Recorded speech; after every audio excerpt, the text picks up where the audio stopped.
From sentient sponges to talking animals, and even families financially supporting themselves off of a single salary, cartoons are full of weird and wonderful things that can't possibly exist in the real world.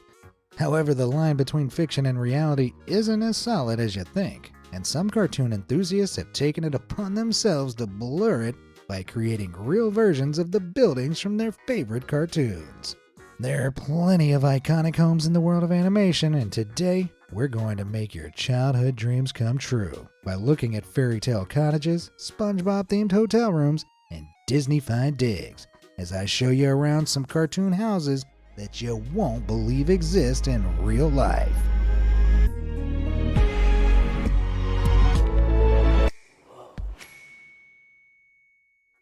The Simpsons residence.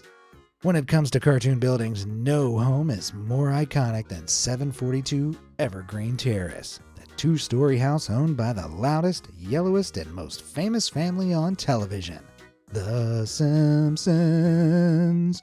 Now everyone knows that the Simpsons live in a small town called Springfield. But back in 1997, Pepsi and Fox joined forces with a construction company called Kaufman and Broad to build a real version of the family's iconic house in a different American town, Henderson, Nevada. The house was created as part of a giveaway that aimed to give one lucky fan the chance to own the iconic home, and Kaufman and Broad spared no expense making it identical to the one in the show. Before starting the project, the architects got to kick their feet up and crack open a can of Duff, as they were tasked with watching over 100 episodes of The Simpsons to make the replica as accurate as possible. To think I've been watching The Simpsons for free all these years. What a schmuck. Anyway, all this binge watching paid off, and when the house was finally built, the attention to detail was staggering. Featuring corn-patterned curtains, brightly colored furniture, and over 1,500 themed props scattered throughout the property. In fact, the only real difference between the recreation and the original is the fact that the chimney is fake.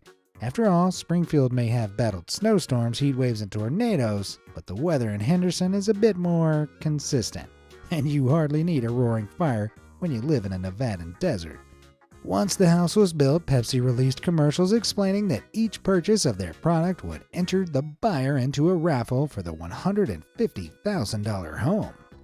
In December 1997, the winner of the giveaway was announced as Barbara Howard, a 63-year-old factory worker from Richmond, Kentucky.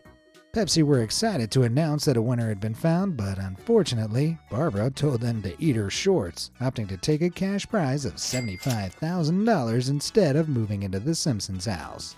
At this point, the property stood vacant for a few years until 2001, when somebody bought it and removed all the Simpsons memorabilia and decor, turning it into a regular, unremarkable house. Now, I can understand how all that cartoonish decor might be a little headache-inducing after a while, but ay caramba, what a waste! Pepsi, Fox, and Kaufman and Broad put a lot of time, money, and effort into the giveaway, but the event was a resounding failure, proving that nobody actually wants to live in a cartoon world.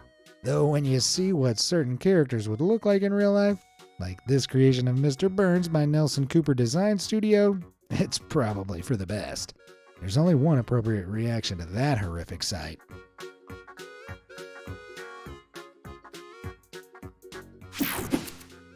To Bikini Bottom and back. Kaufman and Broad did a great job rebuilding the Simpsons house, but 742 Evergreen Terrace is a pretty standard American home, and some cartoon buildings are harder to create in real life.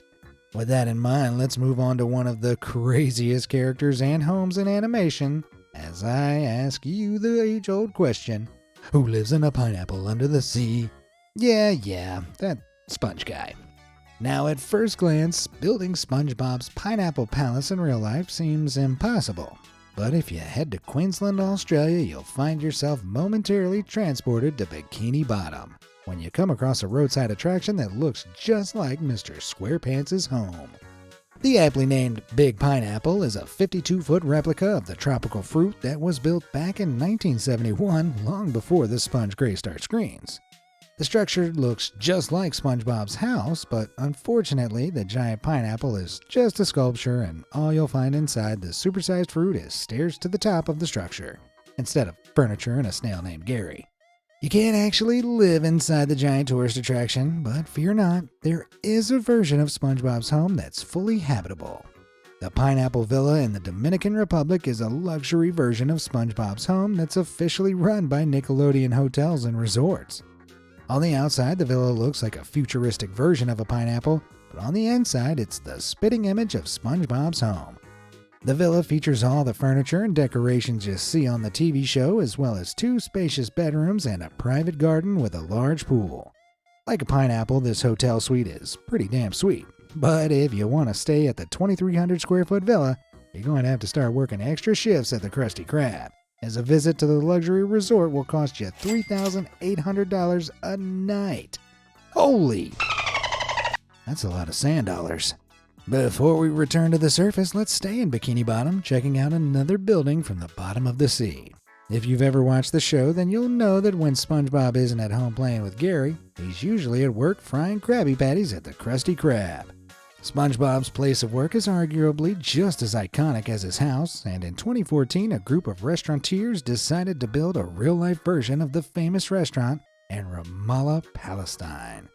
Just like its cartoon counterpart, the restaurant is modeled on a giant wooden crab trap that's decorated with nautical flags and a net on the window.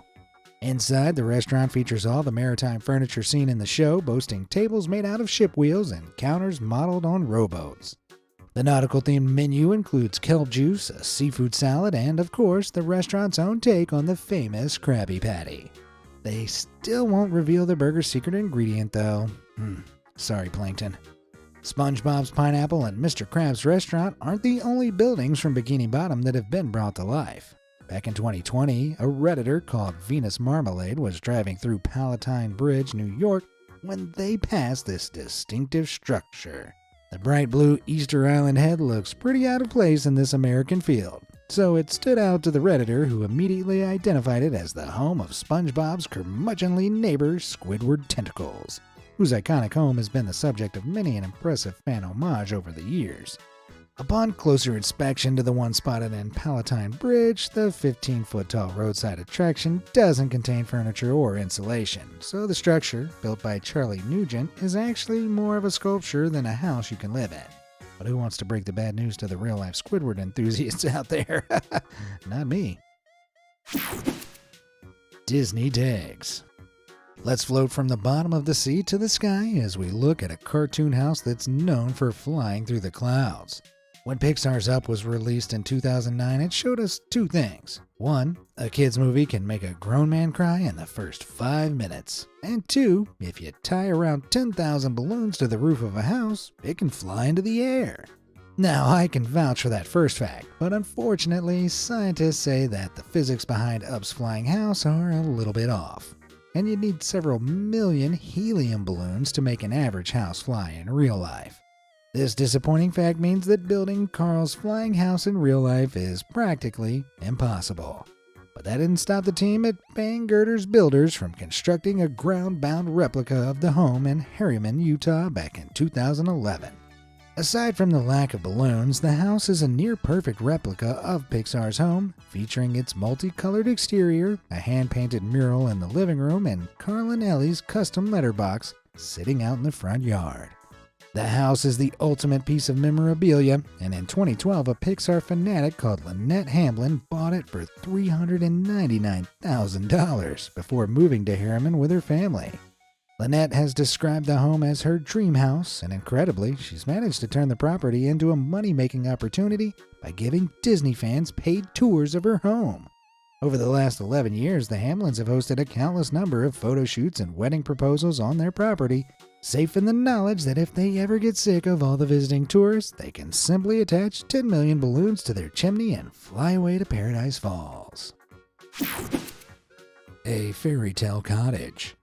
Let's stay on Disney, looking at an iconic building from the first feature-length film they ever made, Snow White and the Seven Dwarfs. In Disney's 1937 movie, Snow White famously lives in a picturesque cottage with 7 magical dwarves, spending her days cleaning up after her friends and singing to the local wildlife. When it comes to cartoon houses, you'd be hard-pressed to find one more magical or idyllic than Snow White's woodland home. so it isn't surprising that people have tried to recreate the cottage in real life. Once upon a time in the 1970s, a couple from Olalla, Washington decided to turn their lives into a fairy tale by building a house based on the cottage. The couple spent years constructing the 4-bedroom, 4-bathroom house in the woods, making sure it was the fairest of them all by implementing handcrafted doors, carved wooden beams, and stained glass windows. The house is definitely fit for a princess, and back in 2016 it sold for a princely sum of money as it was placed on the market for the first time at $925,000. With the house's unique design and large garden, that price point isn't much of a surprise. But unfortunately, it means that the chances of us living in this fairy tale home are nothing more than a fantasy. Unless we head down to the mines and find ourselves some diamonds. Hi-ho, hi-ho. Sci-fi living. Despite how it seems, the 1930s weren't all about princesses and magic. A period without Wi-Fi, TV, or handsome, charming YouTubers could be a pretty tricky place to live. So instead, let's travel to the future as we hop in our flying cars and jet off to 2062. For those of you who don't know, The Jetsons is a classic cartoon that follows the lives of a family living in the 2060s. First airing in 1962, each episode follows the Jetsons going about their days in their skypad apartment, a building elevated thousands of feet above the ground. The Jetsons' futuristic house features jetpacks, anti-gravity shoes, and a robot butler. But surprisingly, the sci-fi home was actually inspired by a real building from the 1960s, the Chemosphere in Los Angeles. The Chemosphere might look like a UFO on stilts, but it's actually a modernist house sitting on a 30-foot pole in the Hollywood Hills. The house was built by an aerospace engineer called Leonard Malin in 1960, and since it's established itself as one of the most famous homes in LA, becoming one of the city's official historic cultural monuments in 2004. Despite the Jetsons' futuristic setting, the show first aired just 2 years after the Chemosphere was constructed. For the creators of the show, the newly built Chemosphere's elevated structure and octagonal shape would have felt incredibly futuristic, so it makes sense that they'd use it as an inspiration for the buildings in the show.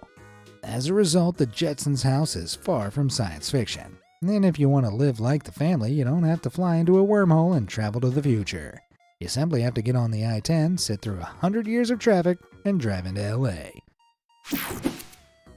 New Belgium. Let's move even further into the future, jetting off to the faraway year of 3000 and the futuristic city of New York. Futurama is a hilarious sci-fi cartoon about the workers at an interplanetary delivery company called Planet Express. The show is largely set in a sci-fi version of New York containing transportation tubes, flying cars, and a partially buried Empire State Building. In the cartoon, the Planet Express headquarters sits in this futuristic version of the Big Apple.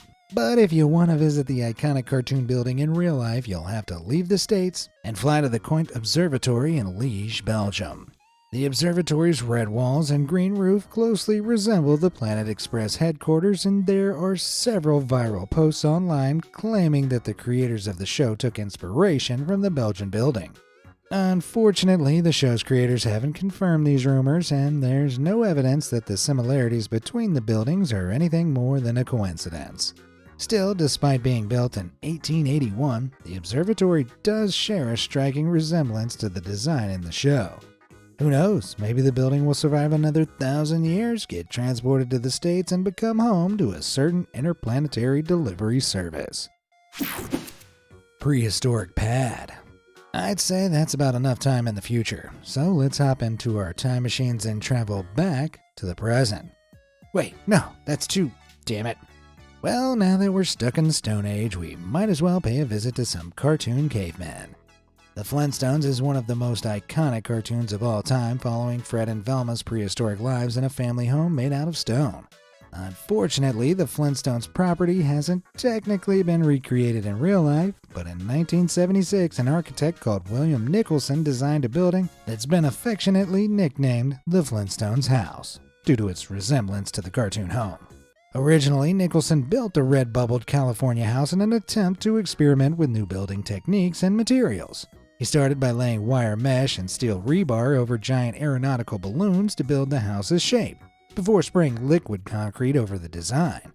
This process, known as shotcrete, allowed him to construct the home's smooth curving walls quickly and efficiently. At the time, these building techniques were pretty revolutionary, but it didn't stop the house from looking totally prehistoric when complete, earning it its famous nickname. The building truly lets its homeowner live out their wildest caveman fantasies, but if you yabba dabba do want to move into the house, you'll have to start saving some money. The mansion was bought for a whopping $4.2 million in 2015, the new owners paying top dollar for its 2,730 square foot interior and long stretching garden. At that price, the owner's more likely to drive a Rolls Royce than a Flintmobile, but there are less luxurious versions of the Flintstones house out there. The Casa do Penedo is a genuine rock house hidden away in the Fof Mountains in Portugal. The home is a small cottage built between two large boulders. With its simple design and lack of electricity, the home has drawn several comparisons to the Flintstones house. And today, the former residence is a museum dedicated to the house's history, allowing the public to freely walk inside and feel like they've been transported to bedrock. My Neighbor Totoro. We've already looked at some of the most famous cartoons from America, so let's hop on a plane and travel to Japan as we move on to the wonderful world of anime. Studio Ghibli's My Neighbor Totoro is a pretty magical cartoon, following spirits, magic trees, and a cat bus hybrid that transports the characters around. Despite these supernatural and surreal elements, much of the movie takes place in an ordinary wooden house with a red roof and a porch. Since Totoro's release in 1988, its cartoon house has become an iconic part of Japanese pop culture. And in 2005, a replica version of the home was built as part of a World Expo being hosted in Aichi. The World Expo is a recurring international event in which representatives from several countries get together to show off their nation's greatest achievements.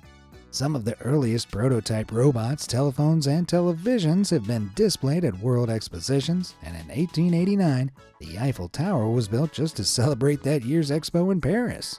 All in all, these expositions are a pretty big deal, so when Japan decided to recreate the Totoro house as part of their exhibition, they went to painstaking detail to ensure that the building was identical to the one in the anime. Beyond the matching exterior, the house contains all the furniture and decorations seen in Totoro, including the characters' clothes and the house's wardrobes and messy piles of papers and books in its office. The house was so popular that it became a permanent exhibition when the Aichi Expo ended, making it possible for Studio Ghibli fans to visit it all year round. This decision paid off because 12 years later in 2017, the studio announced that they were building an entire theme park around the house, creating more attractions based on My Neighbor Totoro and other Studio Ghibli movies.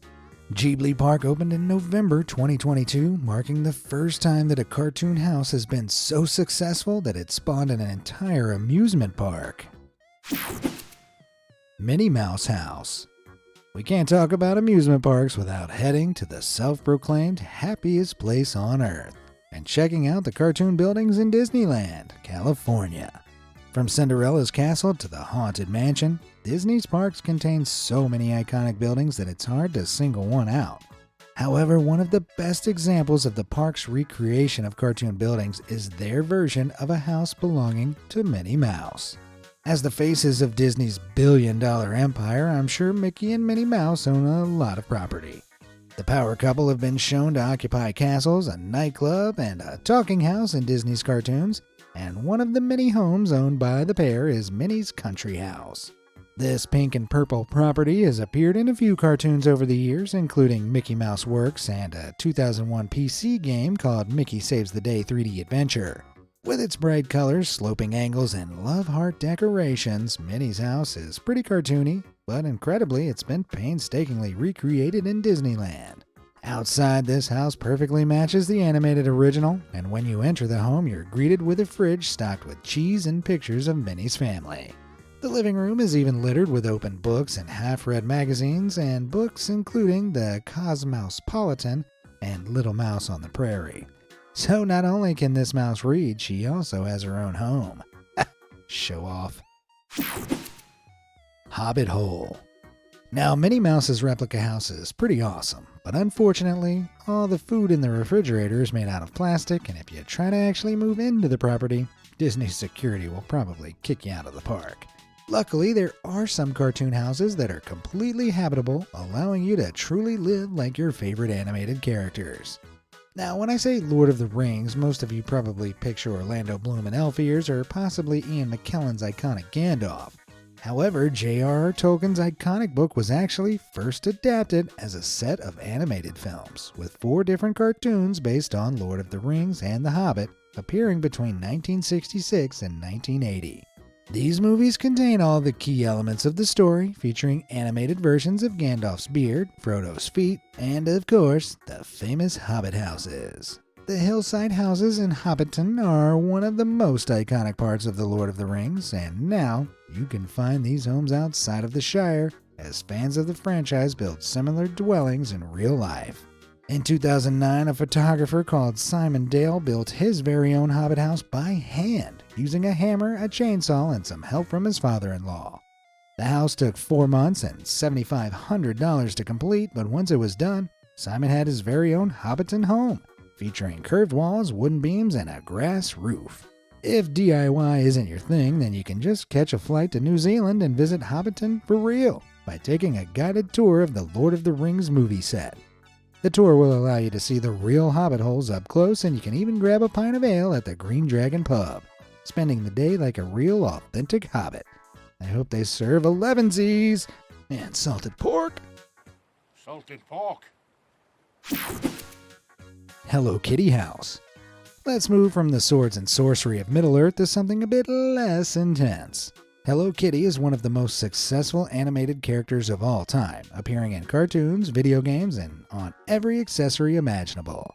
In some parts of the world, it's impossible to go 5 minutes without locking eyes with the famous feline. And since her creation in 1974, the character has amassed a huge fan base. Now don't get me wrong, I love my Hello Kitty pajama set more than life itself, but no Hello Kitty fan supports the cartoon cat more than the owner of this house in Hsinchu, Taiwan. The house is full of Hello Kitty themed furniture, including pink couches, custom wallpaper, and a Hello Kitty shaped trellis outside. The home's bright pink exterior looks very similar to Hello Kitty's house in the 2020 web series Hello Kitty and Friends Super Cute Adventures. Interestingly, that series was made long after the house was built, so who knows? Maybe the Megafans house actually inspired the creators of the show. Just don't tell the Megafan, they might just explode. A Malibu mansion.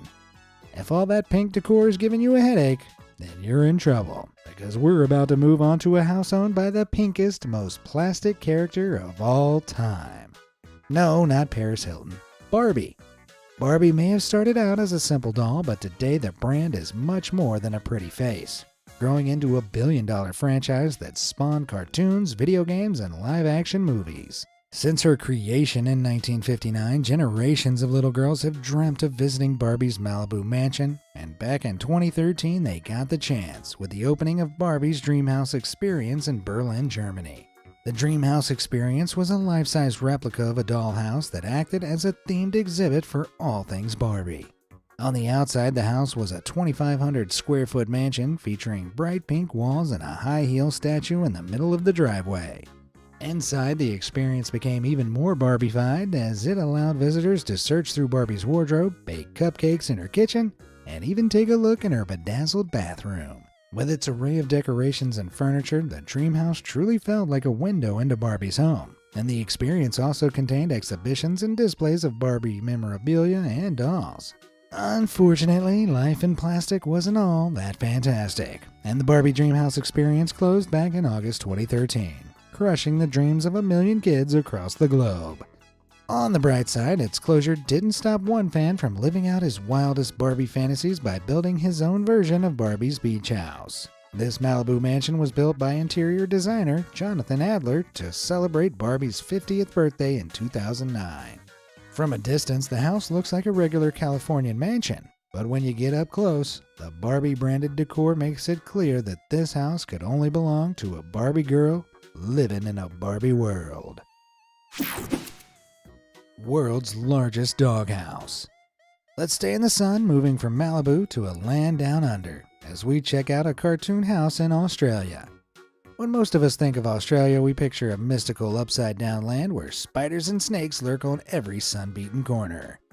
However, Australia isn't all scary, and the nation is actually home to one of the friendliest cartoon characters of all time, Bluey. For those of you who don't know, Bluey is a cartoon about a young blue heeler puppy who lives in Brisbane with her family. That cartoon was initially targeted at Australian kids aged 5 to 7, but since its release in 2018, it's become one of Australia's most successful cultural exports, kicking Crocodile Dundee off his throne by winning an International Emmy in 2020. Bluey has won the Australian Film Institute's award for Best Kids Show every year since its release, and it's also become one of the most streamed shows on Disney+. With these accolades, it's fair to say that the show has a lot of fans, and in February 2022, they got the opportunity to physically step into Bluey's world as her house in Brisbane became available to rent on Airbnb. BBC Studios and Airbnb joined forces to build the house as a promotion for Bluey, installing colorful bedrooms, a cartoony playroom, and a custom stained glass window to recreate the world's largest doghouse. The rooms were decorated with all the Heeler family's possessions, and the decorators even placed a freshly baked duck cake in the kitchen, based off a dessert that Bluey's dad baked in an episode. The cartoon house was part of a promotional competition that would allow one lucky family to spend a weekend there. A maximum of 2 adults and 2 children could enjoy the stay, but ironically, they weren't allowed to bring any pets, forced to leave their blue heeler puppies at home. Unfortunately, it isn't clear which lucky family won the raffle, but I'm sure the house's decorations and furniture Bluey the kids' minds. Millennium Falcon. So far, we've looked at pineapples, observatories, and giant dollhouses, but not all homes are stationary buildings, and some famous characters live in more mobile dwellings. When it comes to fictional vehicles, you'll be hard-pressed to find one more iconic than Han Solo's famous starship, the Millennium Falcon. The Falcon is one of the most iconic parts of the Star Wars franchise, and although it isn't strictly a house, Han and Chewie definitely spend a lot of time crashing in the vehicle's sleeping quarters while traveling across the galaxy, so I'm willing to make an exception to the rule. Outside of the original Star Wars movies, the Falcon has appeared in theme parks, video games, and several cartoons, including the Star Wars Forces of Destiny series and the Lego movie. There have been lots of different incarnations of the Falcon since the 70s, and a short time ago in the galaxy we all live in, a designer called Charles Wright created a new version of the spaceship, a 4-bedroom mansion in Queensland, Australia. Now, the designer insists similarities between the house's design and the Falcon are purely coincidental. However, it's hard to deny the house's gray angular exterior does closely resemble the starship. Inside the house is a little bit roomier than Han and Chewie's digs, featuring large bedrooms, an outdoor kitchen, and a plunge pool. When the mansion was listed for sale in 2015, Star Wars fans jumped at the opportunity to live inside a house that looked like the famous starship. Unfortunately, it soon became clear that their chances of buying the property were pretty slim after the house sold for a stratospheric $15 million. That's a pretty steep price for a house, even if it does look like the Millennium Falcon. I mean, come on, it can't even fly.